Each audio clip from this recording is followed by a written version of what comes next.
Good. No, let me start again.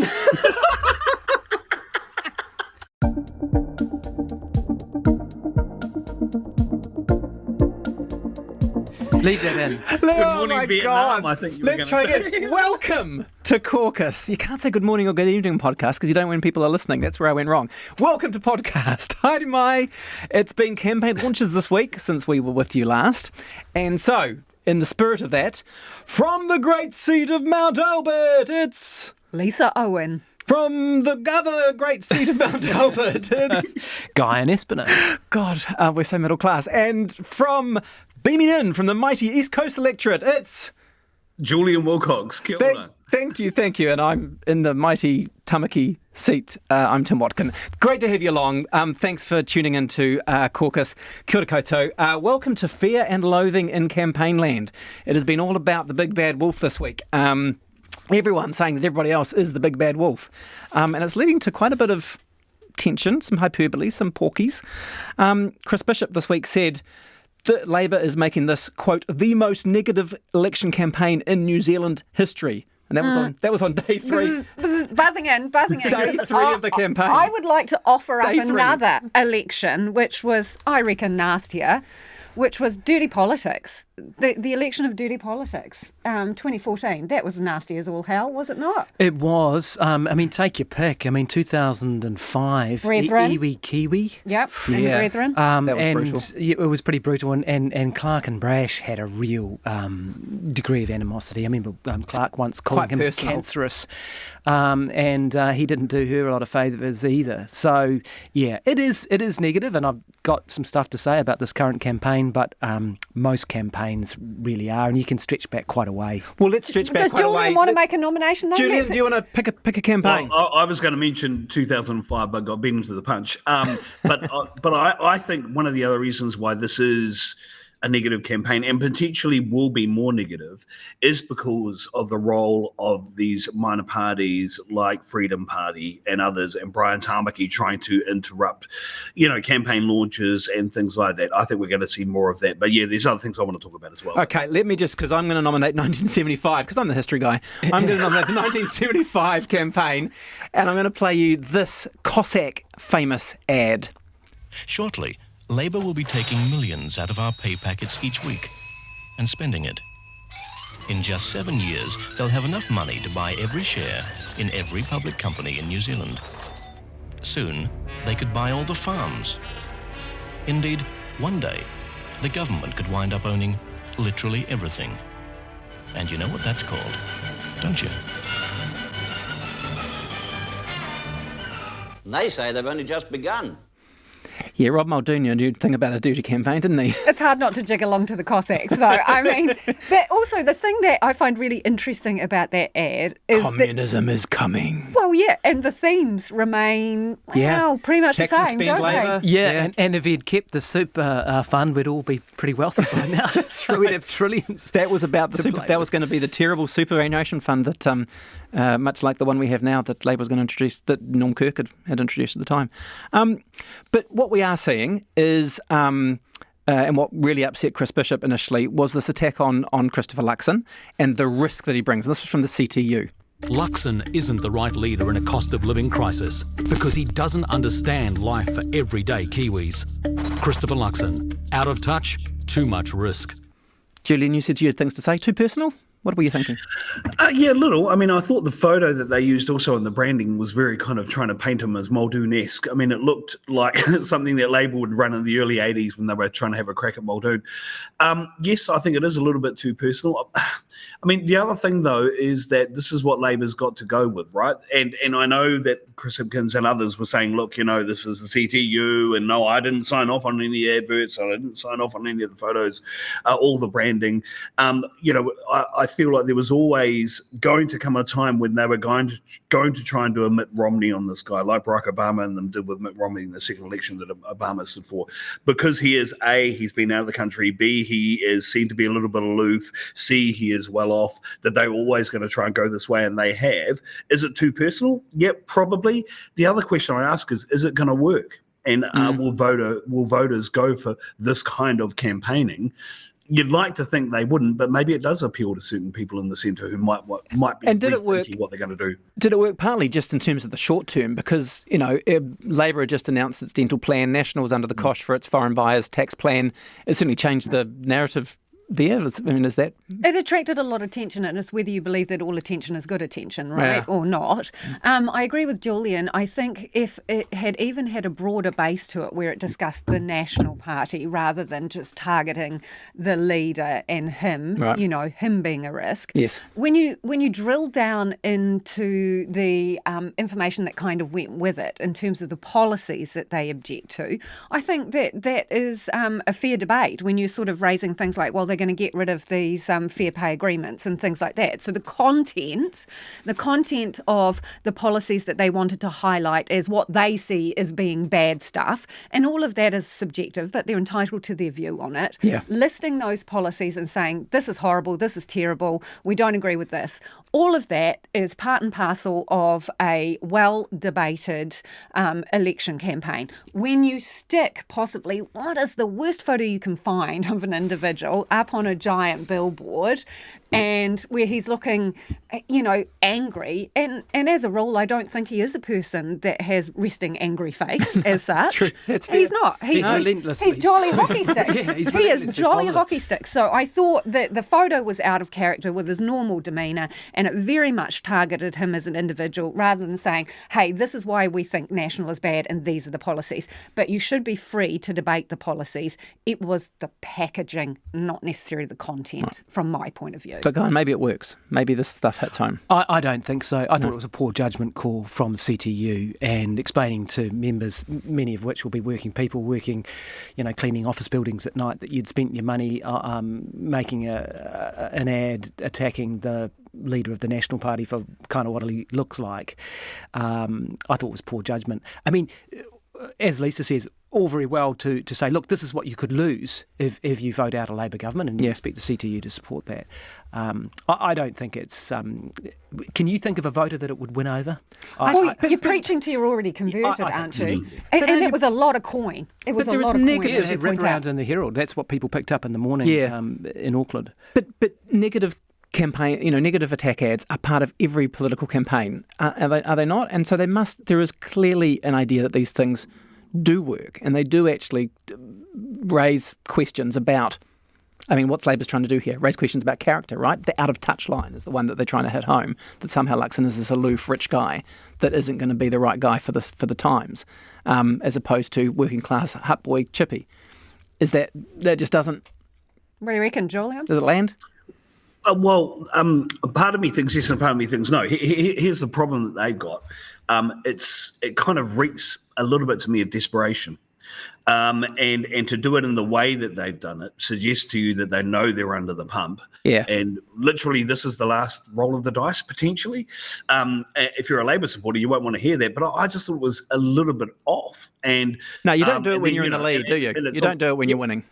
Yeah, exactly. That's exactly right. When you know you're up against it, you start throwing everything at the wall, and you try and go for the biggest buck and the biggest bang, and this is the one that they've come up with. And I agree with Lisa on the packaging thing. And I just think the other thing is that Labor voters at the 2020 election, I know it's a different election, but the messaging that was coming from Labor, I know it's a different leader at that time, completely different to what we're hearing now, and they're ready to get in the mud and do this kind of stuff. And I think that talks to the politics that we're experiencing at the moment as a country, and impacted, I think, by global politics and the way that global politics is being conducted.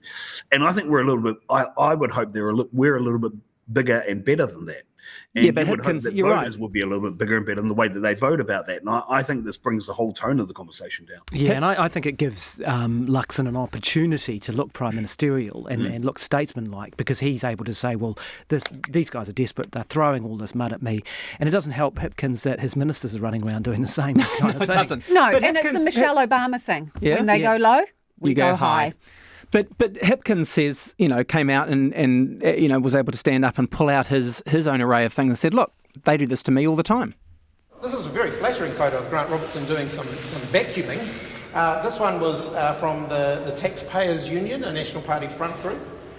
We have a pretty nasty, despicable personal attack on Nanaia Mahuta. I was particularly touched by this one, actually.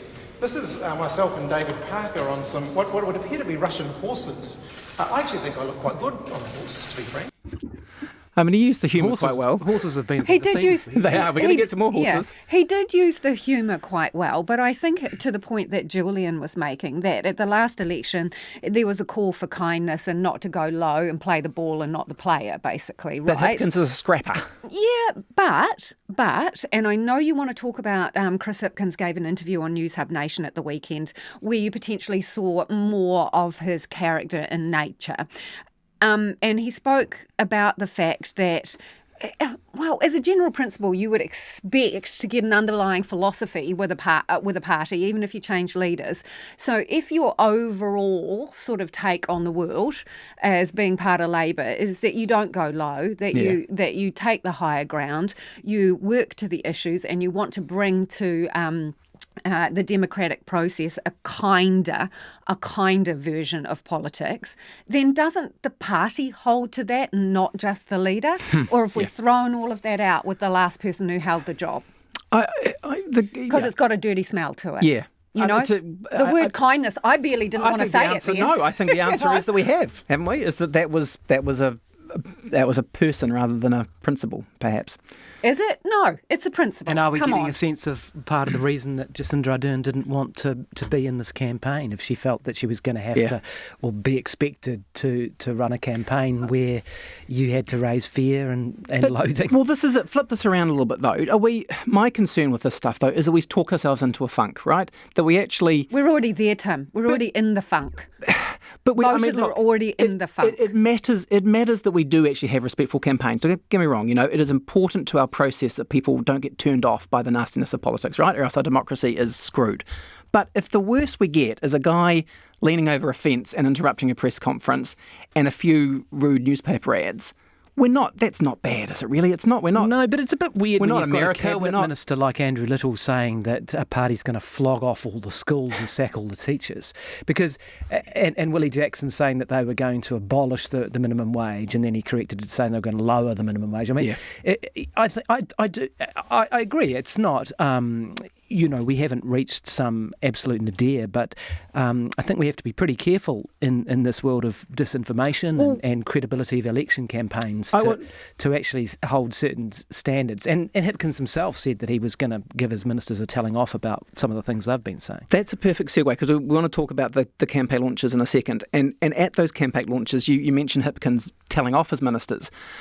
When you look at that campaign launch and the speech that Hipkins gave there last weekend, he listed a whole bunch of the greatest hits of the last 6 years of the Labour Party, and he talked about the minimum wage, lifting the minimum wage by nearly $7. He talked about the free doctor's visits for kids under 14, lifting benefit rates for 100,000 families. He mentioned the prescriptions and the public transport things, but he listed all these other policies as well, and then said this. These are the bread and butter policies that have delivered reductions in child poverty, but they are at great risk if there is a change of government. National and Act's policies amount to a full frontal attack on children from low and middle income families who without these supports would be worse off.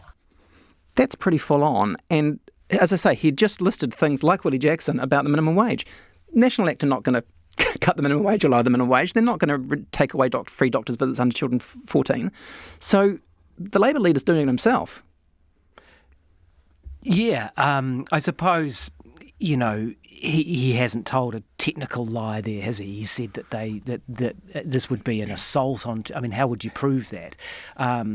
I think there have been some other provable lies told this week about policy. That probably isn't one of them. It's probably in the hyperbole camp. But you reckon? Yeah, I mean, he's referencing around benefits, isn't he? Indexing, how this government has brought in indexing for benefits, and that could be in jeopardy. Prescriptions, obviously, National has launched launched a policy that would see only some people get free prescriptions. Yeah. So I agree with Guyon in the sense that it's and the minimum wage. They're not going to get rid of the minimum wage, but Labor is committed to increases every year. So you're going to get what he's talking about is creep on those policies, not necessarily throwing them out with the bathwater. So I would go with Guyon's assessment, hyperbole. Full frontal attack on the children. Slightly uneasy, I think there is a difference. I think there's a difference between actually putting false information into the universe, like. We're going to sell all the schools. Which is absolute BS, right? Yep. As opposed to Willie Jackson, who has a tendency, to kind of freewheel with the words, right? And then pulled himself back. Freewheel Willie. Pulled himself back from the abyss and went, oh no, okay, no, not that, but this is actually what's happening. That to me is different to actually purposely putting out information that you believe is incorrect. Andrew Little's one. And then Shannon Halbert responded to something on one of the social media platforms where he confirmed something which actually was incorrect. Yeah. That's different. I think that stuff is different. And that is a lack of discipline, maybe a lack of knowledge on the part of some people. And that's getting down in the mire. All right. Julian, let's keep talking about the launches. We had the Labor Party launch with Reb Fountain singing a Mountain Bird song, Pulled Along by Love, and then you had the National Party with its Day Gonna Come, a big kind of a rock anthem thing from the States. Very different kind of campaign launches, yeah? Yeah, absolutely. And did Shane Jones do another song? No. Anyway, look, no, absolutely. And but the other thing is, I was waiting for big policy announcements too. What did we get? Well, we got the 8-step card list from National, the checklist that it does, which again is a political device people know has been used in the past. And then we've also got, I think the Prime Minister announcing, or Chris Hipkins announcing, the free dental for people under 30. And when you compare that to what the Greens have done, you sit there going, really? Okay, is that going to be your big policy thing when you're launching your campaign? So, there was different feels to songs and different feels to conferences as well. What I think I was looking for was something really big, a bit of wow factor to come out of these, and that didn't come. And maybe that's just because of the political times, and maybe that's just because there is a little bit of a kind of, given the economy and where we're at, that there isn't the ability to be able to do the big pizzazz. And I think Labor was counting on, free dental for people under 30 to be a big policy thing for it to be able to back up its launch. Yeah. I don't think it's going to get the reception it either thinks it's going to get or needs to that policy, particularly when you compare them to the Greens. But yeah, different feels, but also just a distinct lack of kind of wow factor after the weekend. Political geeks like us love going to these kind of launches to hear what's happening, to get a bit of the wow factor from the leaders, to get a bit of a feel from the members of the party. For lots of people who do this kind of thing, I didn't really get a sense of that this year. It was evangelical watching Nationals launch, and I was waiting for LeBron James to come running out of the chute, right, when they were calling their names. Exactly. They were all coming out, hence the way I introed the show. But let's just have a quick listen and look to some of how slick that National Party launch was. It's time to get started.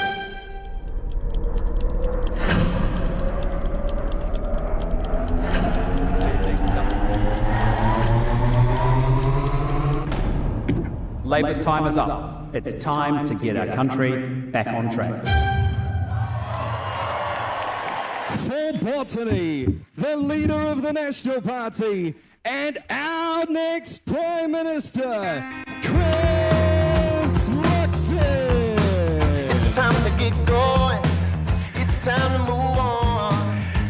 Now, some of the camera work here was a little bit ropey. They had a big gap there before they got to the leader, but now you go. You see Luxon coming down the aisle, the fighting shaking suit. the hands, the song pumping, the blue light everywhere. They needed to back off the mic when they were making the announcement. This is what happens when you've got that much money. I mean, their campain coffers are overflowing, and it looks slick. It really did, $8.2 million this year. Shall we just talk about the donation stuff for a second? Because I know you want to come back to some of the Labor launch stuff, Lisa. But the the money that is coming in, $8.2 million National has got in donations this term, 8 times what Labor has got.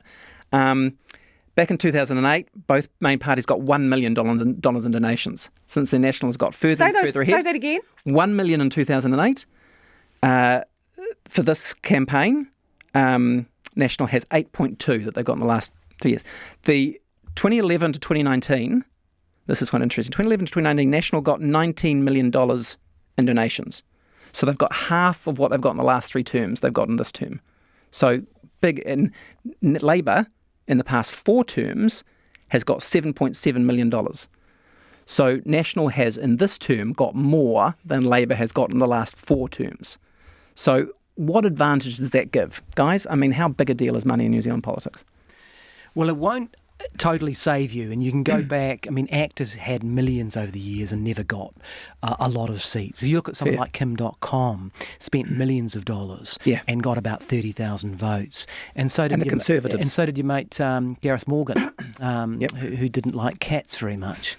He spent a lot of money and got kind of nowhere. So it won't buy you elections in New Zealand. But if you're a major party and can spend that sort of cash making yourself look slick, it's got to help, right? Yeah. You know, and that stuff costs, all the advertising stuff costs. So, yeah, look, I think National's at a 7-1 advantage over Labor in the donations. The last figures I saw, something around there. Yeah, of course that's going to give you an advantage. But it also shows too, doesn't it, that, a lot of the business people with money are wanting a change of government. They are. There's that mood for change. And the National guys I've spoken to are talking about the ground game, right? It really boosts their ground game in terms of being able to, billboard social people out in the streets. What do you say, Julian? Yeah, well, I was just going to say billboard presence. It buys you presence, it buys you ubiquity.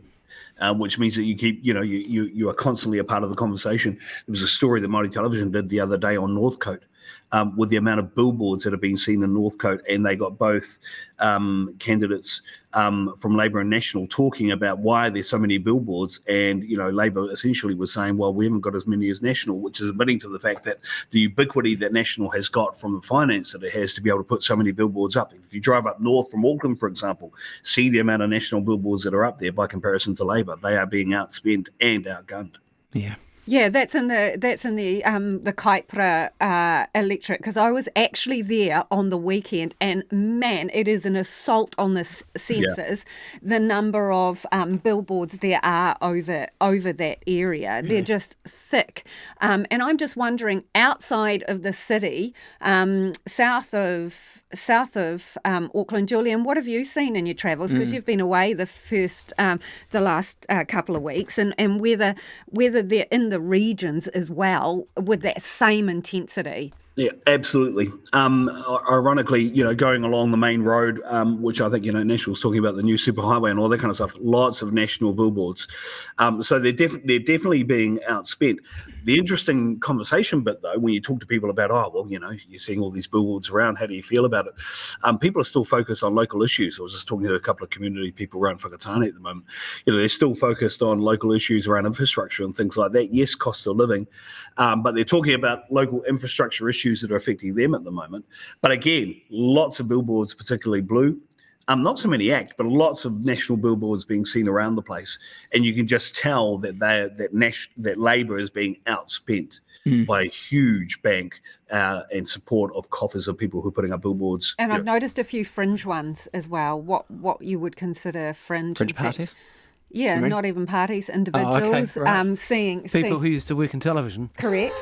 And I've seen that crew. Wow. I've seen that crew out just this morning, putting up billboards in. Where's our billboard, Tim? Where's the CAUCUS billboard? It's left it on my desk. There's a screen behind That's you. it, behind us. It's at our one billboard. But yes, it's interesting. How's our funding looking? It's looking. I say it's looking pretty ropey. Feel free to toss your coins in a cat. But it is interesting, and going back to Guyon's point, these are hard times financially for people in New Zealand, a lot of people in New Zealand, and I think that's reflected in the level of donations that the party on the left is receiving, and also maybe a lack of joy towards them over a lot of policies that people feel resentment so over. you're motivated by if you're motivated by anything, you're motivated by change right now, right? And that's what Guyon is saying about clearly there are some in the business world have very deep pockets and they're throwing everything at getting a change. Yeah, and if we go back to those campaign launches, Julian, you mentioned that there was not a lot of substance, especially the national one, but I wonder whether that was on purpose, right? This was a chance for, in a controlled environment with beautiful lighting and all of the rest, for Luxon to look authoritative, right? And this is about Luxon being Prime Minister and minimising the fact that he is, frankly, a first-term MP who people have got issues with. I saw a bit of media commentary about, they should have put a major policy out. I don't think. I don't have any time for that argument personally. They've put out truckloads of policy, the National Party. Does it matter that on a particular day they didn't do so? I don't think so. They wanted to make look like a leader, right? Yeah, I think so. It was a rah-rah moment for them. Yeah. And, it's a very artificial thing anyway, a campaign launch. I mean, hasn't the campaigns been going for some time, really? It was... New Zealand first did its campaign launch in July, right? So, yeah. Right. I thought Winston. So we're going to talk about that. I thought Winston on the Rodeo was the campaign launch. But anyway,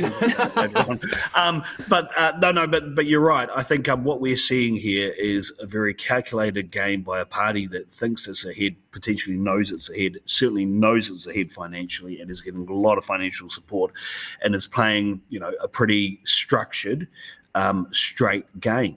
Yeah. And you're seeing another party who's looking for things to try and turn things around, and it certainly feels that way, is trying to turn things around, potentially knows maybe that it is well behind and is playing catch up and is trying lots of different things, which is leading to the indiscipline or ill-discipline. Willie saying what he says, even though we know what Willie's like and we love him for it because it's great for us political journos, not necessarily for politicians who are trying to stick to a line. But, you can see the two different games that have been played. Yeah, and Labour did have their policy, their dental for under 30s, and you wanted to pick up on that because it's for under 30s. It was interesting. Yeah. They went for an age target rather than needs or wealth or anything, right? Yeah, I think there's some interesting things in here, both for National and for Labour. So starting with the dental policy, right? So I've got it in front of me, 18 to 23-year-olds from July 2025. So again, a pawpaw down the line. You're not getting it straight away. 18 to 29-year-olds from July 2026, right? Yep. So I thought, okay, interesting age group. Looked at the website, Electoral Office website, voter turnout. Again, if you want to get your nerd on, some great graphs and things there. And if we look at 2020 election, so let's marry up with the figures here. They basically marry up with Labour's policy figures. In the age band of 18 to 24-year-olds, all electorates in the 2020 election, 21% of them, almost 22%, didn't bother to vote. And the 25 to 29-year-olds, 25%, almost 26% didn't vote.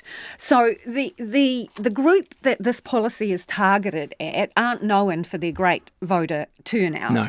And in fact, it was much worse in the 2017 election, where 18 to 24-year-olds, 31% didn't bother to vote. 25 to 29-year-olds, almost 33% didn't bother to vote. And as you would anticipate in those older age brackets, much higher turnout. And the flip side of that coin, which I find really interesting, is when National has given its back pocket boost and how it's funding it, some of the policies it's subtracting or taking away to fund its tax boost, they're taking away from the lower age groups, the ones that don't turn out. And the example of that would be the transport subsidies, right? So half price for under 25s. Well, you're reasonably sweet with that because unless their parents are thinking, you're taking away... and the Sarah's tax free bus deductibility with ticket. landlords is potentially going to be better for people who can afford to, are going to be boomers and exes who can buy rental property. But the interesting thing is, whether you think this policy is worthy or not, the dental policy, or whether you think it goes far enough in comparison with the Greens, which is what Julian has raised, that very valid point, the age group that it's targeted at that will benefit from that are not known for great voter turnout. We talked about the missing million in previous campaigns, right? The youth vote. Yeah. I mean, you've booked a dentist appointment for 2026. I mean, that's what you've done. And I think it's illustrative of a party that it can't decide whether it wants to go big or go home and has landed in the middle. So all of these policies are like free dental care for a small group of people a long time away, or you know, they haven't been able to... They would say when inflation has come down again and things are back, you know, the books are back and we're back in surplus, isn't that? But isn't inflation supposed to be coming down next year? Good economic management? Yeah, sure, and that can work when you're governing. I'm talking about the politics and the optics of it. And I think that's been the problem ever since Chris Hipkins took over, actually. You know, let's soften the edges off the stuff that people didn't like. Let's go a bit sort of national light. And he's tried to walk in the middle of the road and he's getting run over. That's when you get run down. And this is what we talked about last week or the week before, which is, you know, Labour can't out-conservative a Conservative Party, right? They can't. Can they out-fiscally discipline National? Can they actually win on that front? Or do they have to go big in some way? Well, I think they probably did have to go big. Yeah. And I haven't seen it. No. Where National is perhaps still copping some flack this week, and it drips on, has been the foreign buyers tax. Yeah, heard it first here at CAUCUS. You did. We were all we brought it up. We jumped on it. When they announced it. It's kind of stood out, and we talked about it being clever politics, but really interesting economics. And we thought that revenue or just simple maths. Heroic. Or just simple How maths. you get that much money? We weren't alone, because since our last show, the economists have had their response, despite Christopher Luxon's insistence. We are very confident and absolutely confident in our numbers and also in our proposal. I mean, those numbers are just bullshit, to be quite honest. The potential tax revenue from all the over $2 million properties would be $1 billion based on the last 12 months. So they're assuming that more than 70% of all $2 million plus properties are going to be sold to foreigners. It just doesn't make sense. About half of New Zealand's tax treaties have a non-discrimination clause, including Australia, Canada, China, Hong Kong, India, Japan, Mexico, the US and the UK.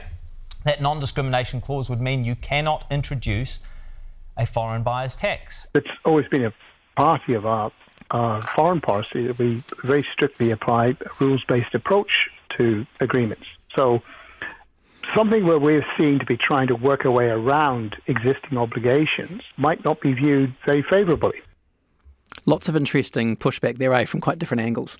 Yeah, and quite telling that National didn't look at they'd looked at the trade agreements, but didn't seem to have looked at the tax treaty stuff until afterwards. Well, which is she poor, as really. being Nicola Willis, conceded that in the interview with Jack Tane. That was the exact word she used. Subsequently. Yeah. That's kind of which is embarrassing. And just to flick back briefly to the CTU campaign, I mean, I think that derailed some very. National looking very vulnerable on that. Cleverly, then called a press conference to say how outrageous the CTU ad was, and really sort of hurled the debate off into another direction. That was the point I was inelegantly making at the beginning, was that it actually took the attention the wrong way, didn't it? Yeah, and look, you know, I mean, maybe they can get the revenue from elsewhere. I mean, 740 million, you know, when you're spending 120, 130 billion, you can balance the books from elsewhere. But it is damaging, in my view, to their credibility, which has been a fragile thing on economics recently, the last couple of elections with fiscal holes, etc., to have not have considered this. It's very difficult to tax foreigners on stuff. I mean, Labour introducing the foreign buyers ban, if you cast your mind back to 2017, there were massive legal fights where the TPP was involved, which countries would be in, which countries would be out. The shoe was on the other foot. It was where Labour was all tangled up in terms of whether you can do things to introduce the ban. And they got through and they wove it through, and you may be able to weave it through various agreements, but whether you're going to get $750 million on it. And that's a year. That's a year. So that's every year, and that is from the first year of implementation. So you're going from 0 to 100 kilometres an hour in the first year to get that $750 million, and then obviously sustain it. Yes, sustain it and build on it for 4 years. Remember, that's not a real number. It's just a number in a press release, and I mean that because the consolidated fund is just a big swimming pool. There is no hypothecated 740. But if you, it's all just revenue in. No. So if you got more revenue because the economy had fired back and you got more GST receipts, etc., then it wouldn't be an issue. Because it is. It's just an economic credibility thing. Yeah. There is no separate strand of 740 million. It's more than an economic credibility thing. Take your point about it's a big pool of money, sloshing around, and you're not necessarily saying it's this segment of money. But National has made a point of arguing for tax cuts and bracket changes on the basis it's not robbing Peter to pay Paul. Fiscally neutral. That it's fiscally neutral and that they are going to generate the revenue. So if that is your story, then it matters more. If you break the promise of you go and start robbing Peter. Yes, if you break the promise and you start sticking your hand in Peter's pocket looking for the chump change. Look out, Peter. And the other thing to remember, if this is a three-legged stool, you've just whipped away the foreign buyers' revenue, and then you've got the casino gambling overseas revenue, which is also under some scrutiny. So it's not just one fragile plank. It's more than one. You've got a wobbly one-legged stool there, and you've said that you're not scalping money from somewhere else. And I just want to, there's one point, because I was just digging into this week and I've just been talking to some tax people this morning, so I want to put this one out there. There's this clip that stood out to me that Luxon said in a stand-up about the tech entrepreneur from coming in from overseas. But importantly, what this is about is actually saying to that tech entrepreneur that actually wants to make an investment in New Zealand and actually wants to be able to purchase a house, to be able to set up a business, to make an investment, we want them to be able to do that here in New Zealand. We need to be able to access talent, we need to be able to access capital. So this is my little nerdy bit for the week. This was Luxon making the point that the tax change allows the tech entrepreneurs to come to New Zealand and set up businesses because they can now buy a house there. But he's saying, and then they will get their talent and National will tax them. They have an example in their release about an entrepreneur paying $450,000 in tax when she buys a $3 million apartment. But if you're coming here, and this is what I've been checking out this week, if you're coming here and able to buy a house under this new policy, it's incredibly hard not to become a resident. When you come to New Zealand and you come to buy, you shop for a house, you put in an offer, and then you go home. And if you apply for residency at that point, your residency starts from the day you arrived in the country. So you're already a resident. It's the tax experts I was talking to were saying that you're not going to get tax from these people. This entrepreneur that Luxon is talking about is not going to pay tax because they will have come to the country, bought a house, made an offer, gone home, bought the house. They will be a resident by default. And if they're not a resident somehow, which seems very hard to do, then they're probably excluded by the treaties. So either way, you're not going to get tax from those people. So again, that's another hole that hasn't been picked up before. The entrepreneur example that he was so keen on, you're not going to get tax from them. Also on this, which you may not be able to answer, but it's an interesting question.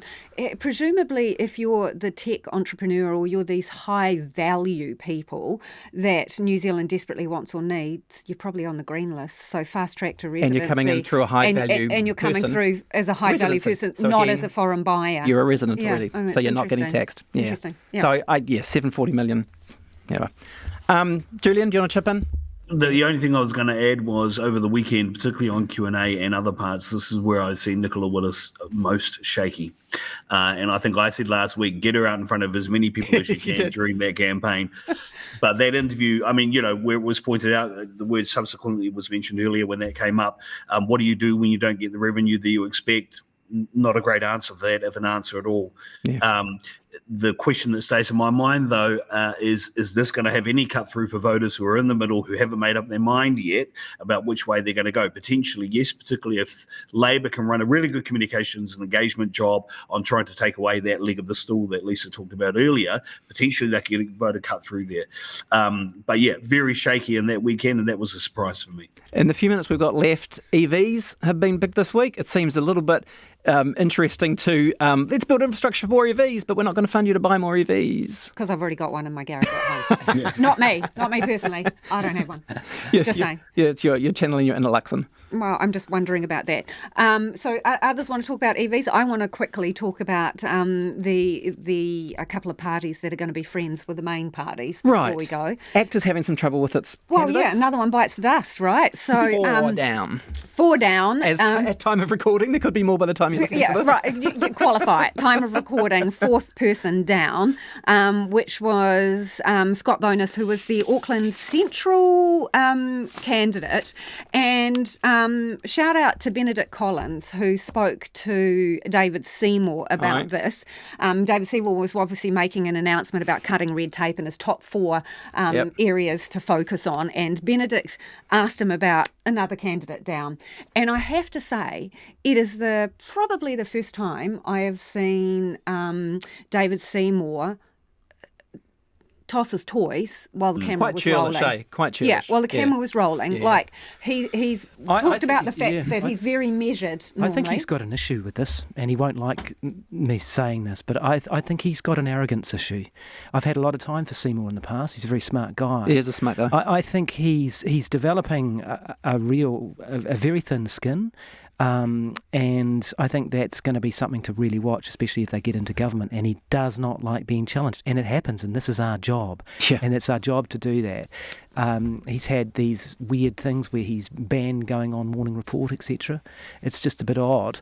And I think he's at risk of blowing up on this stuff. I think 5 weeks to go. It's a long time in politics for him. I think there's genuine questions to be asked. If you are, if you're polling at the rates you are polling at, you're going to bring in a lot of people that we've never seen or heard of. We've mentioned this before. He may well be Deputy Prime Minister. So if the dominoes start to fall, I think it's valid to ask why. And when Benedict Collins was pressing him on this, he was basically saying, I get disappointed with this line of questioning. If you want to do a story, poor journalism and all the rest of it. No, don't think so. And that is the first time I think I've seen him in recent times kind of lose his composure. And I agree with Guy on Scab picked there, not happy. He was not happy. But I think the other problem they've got is who are these people and who's running their candidates elections. Now, I know he doesn't run candidates elections, but this is an issue for him, and he's going to bring a whole bunch of people in that none of us knows. I mean, who can remember who was number 14, when we talked about it a couple of weeks ago? That's a big problem for him. Yep. And a lot of their characters are going to get questioned over the next few weeks. And the small party we're going to end on, because you mentioned it earlier, Julian, so we can't ignore it, is just to play this lovely clip from our old friend, the cowboy, Winston Peters. To govern a country, you need experience. And this is not our first rodeo.